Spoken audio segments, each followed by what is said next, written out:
नमस्कार.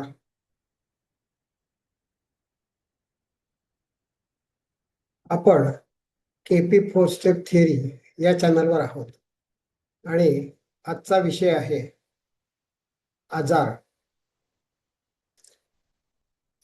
माणसाला आजार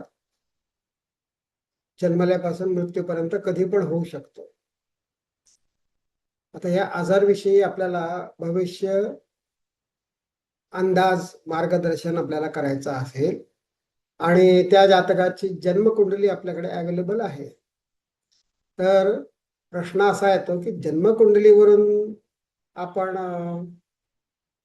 मार्गदर्शन देऊ शकतो का त्या जातकाला? तर त्याचं उत्तर आहे हो.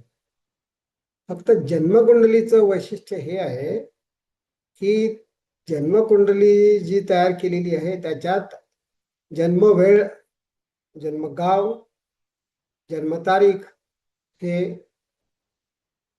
आपल्याला ॲक्युरेट लागते. याचा अर्थ काय आहे?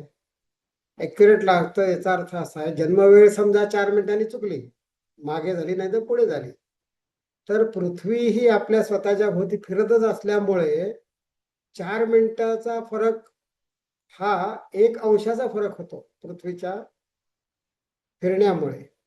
आणि त्याच्यामुळे सर्व भावारंभ बदलू शकतात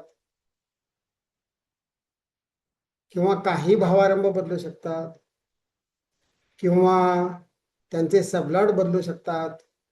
बदलतीलच 100% असं नाही, पण बदलू शकतात, हे महत्वाचं आहे. आणि जर सबलॉट बदलले तर आपल्याला होणारे आजार आहे त्या व्यक्तीला याचं मार्गदर्शन जर करायचं असेल तर सबलॉट बदलल्यामुळे सगळं गणितच बिघडेल, अंदाजच चुकणार. त्यामुळे तो सबलॉट बरोबर आहे की नाही हे बघण्याचं काम जन्मकुंडली असताना ज्योतिष सांगणाऱ्याचं आहे, भविष्य अंदाज सांगणाऱ्याचं आहे ते काम. त्यात त्याला समजलंच पाहिजे अशी अपेक्षा आहे. नाहीतर काय होणार? चुकणार भविष्य सांगितलेलं.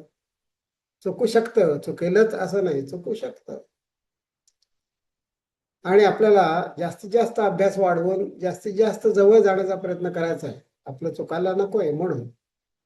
तर आजार आणि शरीर प्रकृती ह्याचा पण एक संबंध असतो, हे लक्षात घ्या. एखाद्या माणसाची प्रकृती आणि दुसऱ्या माणसाची प्रकृती ह्याच्यात भिन्नता असते. त्यामुळे सरधोपटपणे चालत नाही. तर लग्न राशी जी आहे तर ती कुठली आहे? लग्न राशी चर रास आहे का नाही, का द्विस्वभाव रास आहे, ह्याचा पण संबंध त्याच्याशी येतो. कारण ती शरीर प्रकृती दाखवायला मदत करत असते. त्याचप्रमाणे लग्न रास ही मेष आहे, वृषभ आहे, कुठली आहे? 12 पैकी 12 राशी असतात.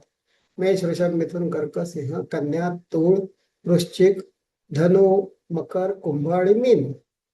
आणि त्याच्यातून वेगवेगळी नक्षत्र असतात आणि नक्षत्र आणि त्याचा सबलॉर्ड 6व्या भावाचा जो असेल तो आपल्याला मार्गदर्शन करण्यासाठी उपयोगी पडतो.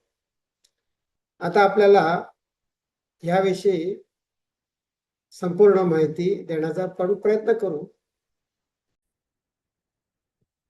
पण बरं होण्यासाठी आणि आजारपणाचा माहिती आपल्याला महादशा, अंतर्दशा आणि विदशा याचा अभ्यास करावाच लागतो. गोचर भ्रमण पण बघावाच लागतो.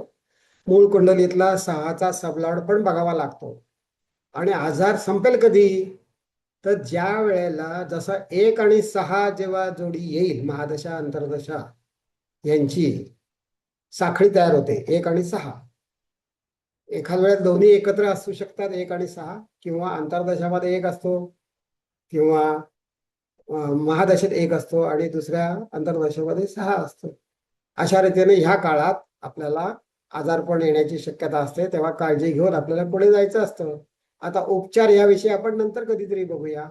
आणि ह्या ठिकाणी आपल्याला तुम्ही जे सहकार्य करत आहात त्याबद्दल मी धन्यवाद व्यक्त करतो आणि इथे थांबतो.